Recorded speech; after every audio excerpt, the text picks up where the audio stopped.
guest time. Oogaloo!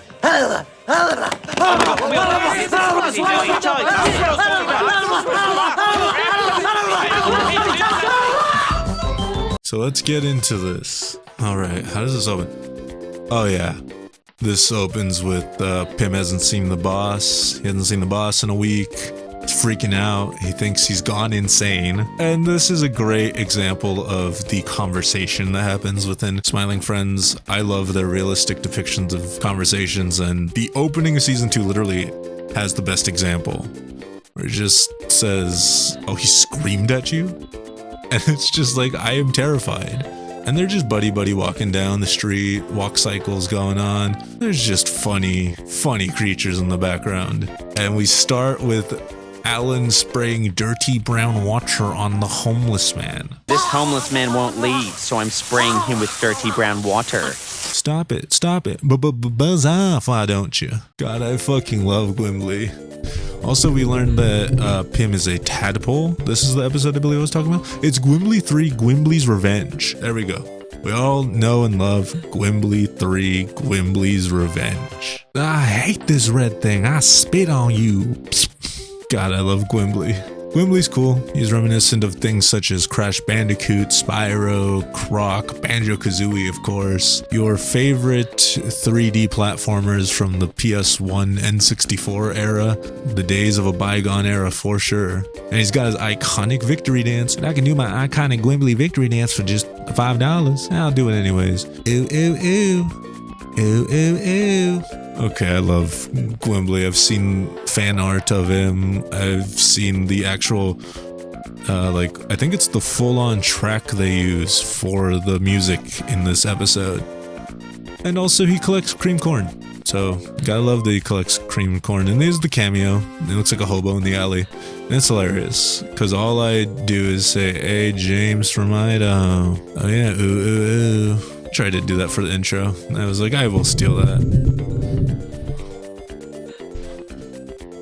Yeah, the plaque with the pregnant looking boss. That's funny. It's funny, I'll give you that. But it introduces the thing about this episode that makes it very mid for me. And that's not to say mid as an episode, but mid as in the season. Like, I do like this episode. I think this episode's great. Because I talk about everything in terms of tier lists, even if I'm not doing a tier list. So let's say S rank to F, S, A, B, C, D, F rank.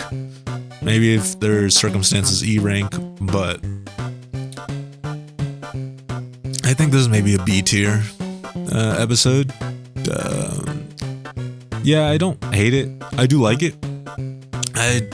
Maybe I love it, but it has its positive and its negatives. I do think Gwimbly is the highlight. I think a Pim and Alan adventure is pretty good. I don't like the Charlie B plot of the story because it's introduced to us through the plaque that says the Smiling Friends must do whatever the client asks until they smile. Smiley face. No exceptions. Which is a stupid rule. I know that's the point. But it's just, I like the hypocrisy of this because there is this introduced to us, and Charlie comes after Pim for trying to help his childhood hero and say that's not good enough reason to do it. But he is refusing the help, so I get that. But it's also funny that the second episode of season 1, or maybe the first, I don't know the production code number, but the first official episode of season 1, technically second episode overall, but Mr. Frog is all about helping Charlie's childhood hero, but he did want the help, so I guess that is the difference. But I do not like the B plot with James. It's just not funny. I mean, it has funny moments. I guess it's not that it's not funny, I just don't like it. It feels a little too cynical for the show in my taste, but it still has good moments. You get Charlie in a maid's outfit and all that. There's not too much to say about this episode just because it speaks for itself.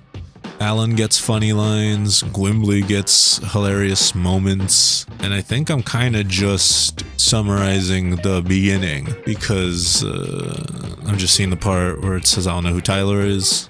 It's a funny reference. But I honestly think I have less to say about this episode and more about what the episode has to say. I do think that this episode is amazing because it talks about the gaming industry at whole. Not even specifically the gaming industry. If you want to talk about studios in general, we can talk about this episode, because it's about old IP such as stuff from the 90s and stuff that people grew up with that studios love to capitalize on today. It's the thing where it's like they're only making Fortnite, Call of Duties, all that stuff for the current audience because it spreads such a wide audience, but at the same time they want like 30, 40, 20-year-olds, whoever grew up with certain things, to like specifically only DLC games with maps and like not much else. So your Fortnites, Call of Duties, specifically that. Even if their mascot is an old character, then it's like, no, you can only like the new stuff. Yeah, we're not gonna give you any new Gwimbly or Banjo-Kazooie. It's just, no, you get your Marios, you get your Call of Duties, you get your Fortnite, and that's it. Which is what everyone was afraid of was going to probably happen to Donkey Kong for a while, until we got the announcement for Bonanza on the Switch 2. If you were able to get a pre-order, because I barely did get a pre-order on Switch 2. It was not good. Not a good situation. Oh yeah, we get this episode has the roundhouse kick to the face from Alan. What? She startled me. And yeah, the CEO, we gotta talk about him. He's a mound of nugget. He's a neckbeard. He is ruining the company by just making Troglor when people want Gwimbly, and does not see Gwimbly as a valuable resource or a valuable asset to the company when he is the mascot. And it just pisses me off when I watch this. I laugh because it's true, where they have the line, we can't let them crowdsource an independent Gwimbly game. It's my IP to sit on and do nothing with. And also, do you want a chicken nugget? I feel I get this way with chicken nuggets though, so I get it. But it's kind of gross if you walk into a CEO's office and they're doing this shit. That's nasty. This shit gross. I love Troglor, he's a cool model. But again, this whole episode is just reminding me how I feel about a certain company. And I'll say specifically, this is how I feel about Warner Brothers.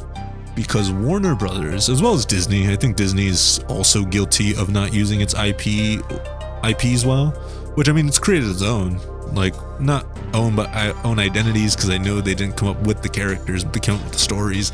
It's all that kind of stuff, but they still do own the characters to a degree. I don't know. But the whole thing is Disney makes live action remakes, and it's like you can make more, you can make new shows, you can make new animations. It's like, no, live action remakes. Or if you get original animation, you're getting Wish. I didn't like Wish. Wish was not a bad idea. Wish was just poorly executed. It felt almost AI generated as far as its script went. It was not well written at all. And it felt like it was just forced to be the 100th year anniversary, which was terrible. But again, my beef is with Warner Brothers here because they have access to Scooby-Doo, the Looney Tunes, all the DC superheroes. And they do nothing with it. They tried to scrap 2 Looney Tunes movies recently. The Day the Earth Blew Up and Wile versus Acme? Yeah, Wile versus... Oh, no, Coyote versus Acme, my bad. And they were trying to scrap Coyote versus Acme. And we're getting both, because we got The Day the Earth Blew Up already. And they are releasing Coyote versus Acme. And I've heard they are now going to make more. They're working on making theatrical Looney Tunes movies, as well as a Flintstones theatrical animated movie.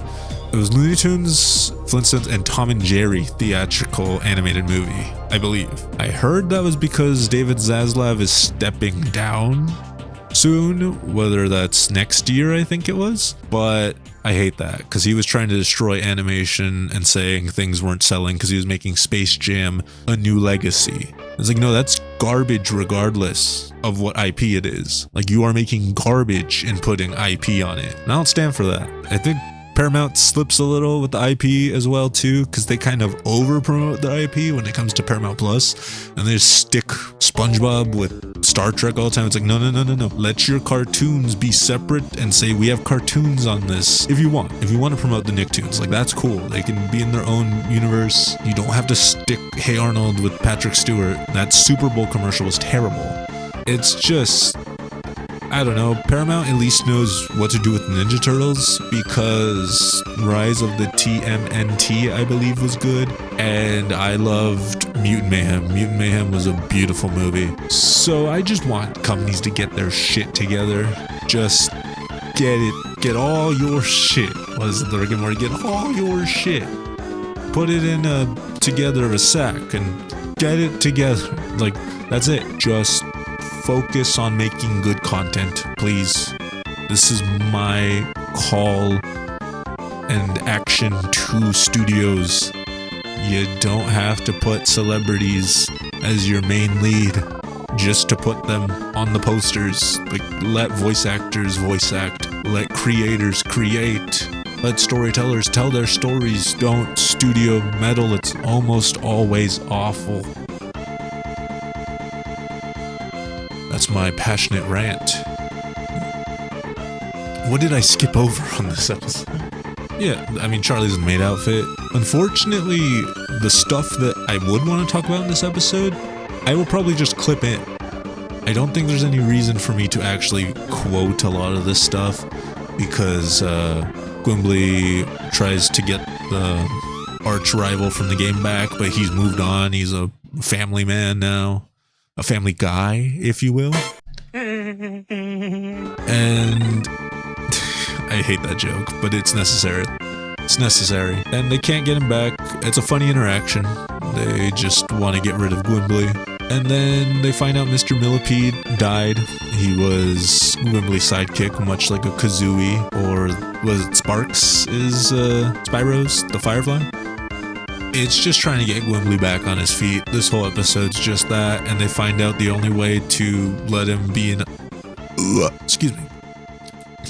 icon again is to pair him with Troglor, after James, the intense serial, I don't know, he's a malicious man. He's a very malicious man with violent intent, kills the CEO, the nugget-shaped CEO, and then Troglor has to team up with Gwimbly, and they just basically join Smash Bros. That's how this episode ends. Your beloved IP will not be gone if we can milk it.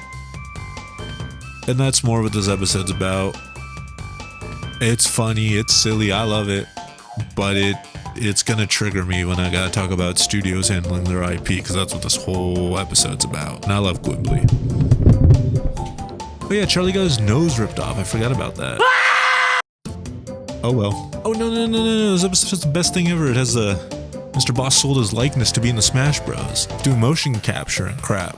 And then he says, yep, I guess I'm oogly oo. I don't know what he says, so I'm gonna just say what the subtitle says.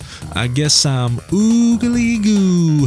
Hullaba, hullaba, hullaba, hullaba, hullaba, hullaba, hullaba, hullaba. Guess I'm oogly goo. Hullaba, hullaba, hullaba,